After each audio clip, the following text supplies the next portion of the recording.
Hey, it's Kat. Today feels huge.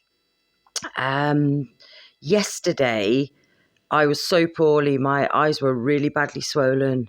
My skin was really flushed and red. And it's what has over time always been called a flare up in my fibromyalgia. I don't think that's strictly true. It corresponds, but I think it's so related to where I'm at emotionally and the pressures that I'm feeling. So something I wanted to talk about today was other people's expectations and what we do to the body if we can hold out and we can resist and we can retrain. In the cultural background that I'm from, there are enormous expectations in families, particularly around the mammy. And in recent days, mine has been in hospital.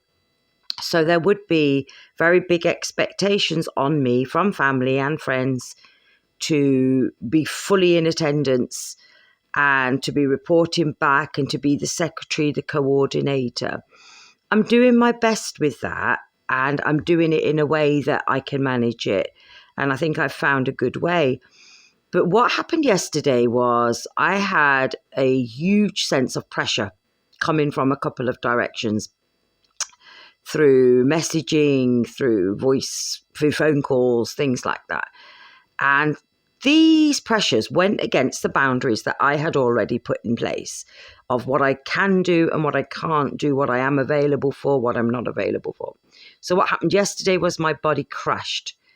I woke up with this bright red blotchy face, which is so familiar to me, and these very swollen eyes and just absolute lethargy, as if my body had been set in concrete and I wouldn't be able to move.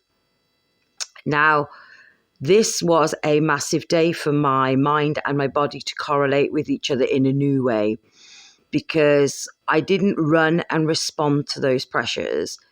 I stood firm. I sat with myself. I let some really uncomfortable feelings rise to the surface. At points, I cried, confided in a person that is a really safe person for me, and allowed it to go through. Really allowed it to go through. I kept telling myself that feelings lie to us. We know this. Sometimes what we think we feel is old patterning and old conditioning. We will not change it if we just panic in the midst of those feelings and go and react and do what we would always have done. So I didn't. I didn't react. I didn't panic. I did absolutely what was right for me, which was to rest, to go and do a food shop, to cook myself a wholesome meal, and to do some work related to my business. And today, I went to bed really, really early. Today, I have woken up and definitely my system is calmer. Definitely my mind and body have learned a new lesson. I do not have to respond to other people's expectations. I'm not cruel. I'm not unkind. I'm not harsh. And all of those things that in the past I would truly have believed about myself. And I would have been worrying about what everybody else was thinking about me right now. But I'm not. Yeah, let's say that again. I'm not worried about what anyone else thinks of me.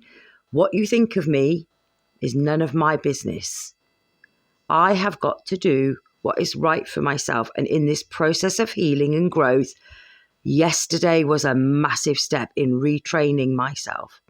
So I'm just going to say to you, when the feelings get really hard and you want to run back to those behaviors, don't do it, because you don't allow your system to open up the new learning. You don't allow the neuroplasticity, the change in your brain and your patterns in your thinking.